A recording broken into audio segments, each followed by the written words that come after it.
Hello everybody, Sian Burton here, your marketing and scaling expert for private practice. I hope you guys are all having a good start to your week. I've been running my live accelerator and I'm really excited to talk about this topic with you. We've been talking about it in the accelerator. What we're going to be talking about today is the gap between who you are now and who you need to be to have the income and revenue in your practice that you want to have.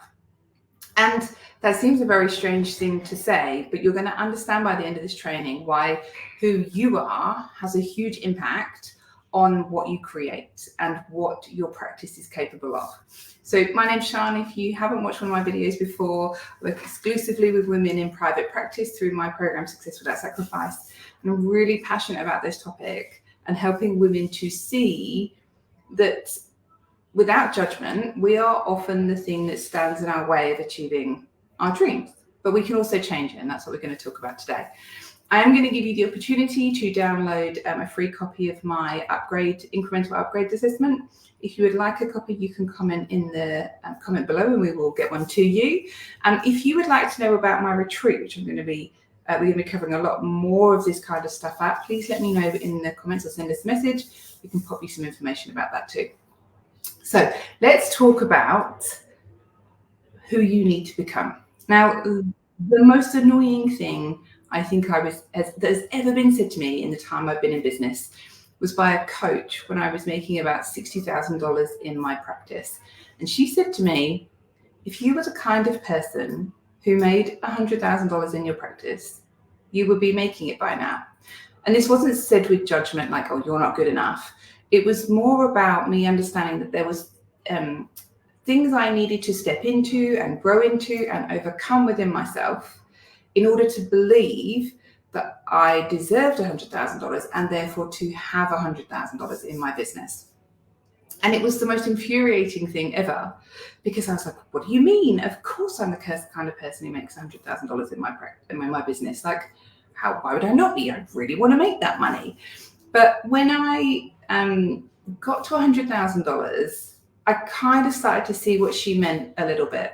And now, as someone whose business makes $700,000 a year and is on track to make $1 million a year this year, I fully understand what she says because I am not the same person that I was 7 years ago when I was making $100,000 in my business.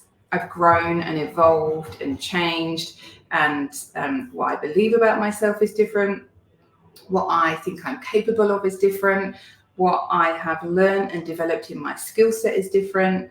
What I have overcome is much bigger than in business. It's bigger than what it was before. You know, as you grow and scale your business, the challenges get bigger.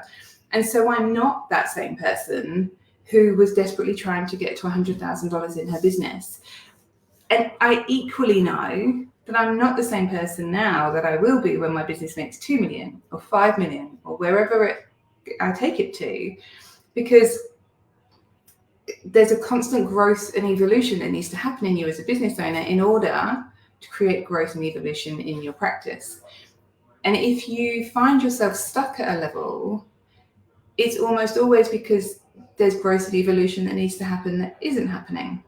And yes, there's growth and evolution that needs to happen in your practice, for sure.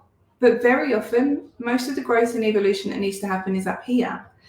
I find that clients will get stuck at a revenue level because they have all these stories about, I can't be someone who makes that much money, or I can't be like this, or it can't be like that for me. And overcoming those and reprogramming some of those is what makes the difference. And it's a lot of what we focus on my retreat that coming up in April and May. But one of the things that you can do right now, and I want to share this concept with you because it's really, really powerful. We talk about it a lot at the retreat. And what I'm giving you as an option to download is essentially what the ladies have from the session on the retreat, without the 3 hours of me helping them go through it. But what I came to realize was that you can't go from, let me give you an example that's going to make sense, right? You can't go from someone who buys their shoes at Target for $20 to being someone who goes and buys their shoes from Louis Vuitton for $2,000 overnight. Even if you want to, because you won't wear the shoes, right? You'll leave them in the cupboard because you'll be too scared to wear them, because they're essentially like a month's worth of salary to you, and you won't feel like you should be wearing them. There'll just be all these things that come up, right, from wearing the shoes. And we see this with lottery winners. They win all this money, it just doesn't align with where they're at, and they end up spending all and getting back to where they feel comfortable.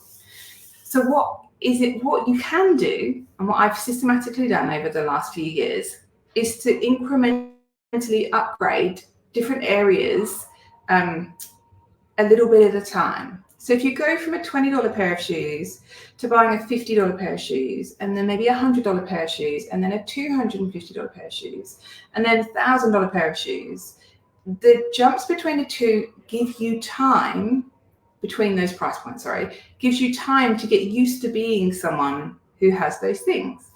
You grow into it, essentially, right? And you'll find that you can then go and buy the $2,000 shoes when the time is right and feel comfortable doing that. And it's because you've made these incremental upgrades along the way. Now, you all know that I love shoes, so that's why I gave that example. But this is true of, the kind of food you feel like you should buy. Like, I used to buy the cheapest tonic water that I could find because I didn't have a lot of money. And one of the very early things I upgraded was to start to buy Fever Tree tonic, which was 3 times the price. But in the grand scheme of things, I went from spending $2 to $5, but it felt luxurious, and I felt like I was having some premium things in my life. So it's been a huge thing for me to go through this process. I do it every year. I go through, like, I've got it here. I have it here. It's all dirty and grubby because it's here and I've been looking at it a lot. And I go through and I do the process. I mark myself where I am right now. I mark it in comparison for me as to how I'd like it to be. So, if I'm buying $50 shoes, and in my dream world I'd be buying $2,000 shoes, I might say that they're good enough. But I might say it's just economy for me, and it's not where I want it to be. But it's about what you want and what's important to you. So if designer clothes and shoes are not important to you at all, then you might say, well, everything I have is just how I want it to be, and it's my premium, it's my version of amazing. But my food is not. Like, I'd like to eat out at nicer restaurants, or I'd like to buy all organic food. When you've done that and you've kind of assessed yourself on where you're at, it means you can start to pick some things to upgrade. And they can be some small things or they can be big things. And I don't suggest you try and upgrade everything at once, but maybe you focus on one area. Maybe you say, wow, in doing this, I really would like to improve my health, and I'm going to upgrade my skincare products and my healthcare provider and my dentist, and I'm going to go and do these things. And you'll see over time that without realizing it, you'll create massive results in your life and massive change in your life. And you'll start to create this perception within yourself that you are someone who. And when you change what goes on up here about you are someone who, it changes everything around you. So if you go from being someone who always buys things in the discount section and doesn't like to spend money, to someone who buys things that she values and feels comfortable and attractive in, that's going to change how you see yourself. And it's going to change how you think about what you do in the world. And this is the same for your business. Like, if you are someone who hires the cheapest staff because you don't feel like you can spend money on them, and you start to incrementally change that view, and you get to the point where you are someone who hires an amazing team and you pay them well, it'll have a huge impact in your business. But the biggest change comes from just showing yourself that you are worthy of more. Because when you see that you're worthy of more and you prove to yourself that you can have more and that you are worthy of it, you will create more in the world, and your business will create more, and you will create the results that feel like they're only a dream right now. So if you'd like that download to do that assessment for yourself and start to make some of these changes, comment below and we will share the link to that so you can download it. This is something you're like, ooh, that sounds really juicy. Like, I would like to explore this more. And you'd love to come and spend time with me and the other ladies who are in the Success Without Sacrifice program. And you have a team, because it won't make any sense if you don't have a team. The retreats will be being held in the Gold Coast here in Australia in May, and in Sedona in the US in April. If you'd like more information, just pop retreat in the comments. And if you'd like the download, just put download. We can get those things to you. I would love to hear your thoughts on this topic though. How does this feel? What does it stir up for you? Is it interesting? Is it exciting? Put those comments below as well, and I will come back to all of you soon. I'll see you guys next week. I'm losing my voice today. I'll see you guys all soon.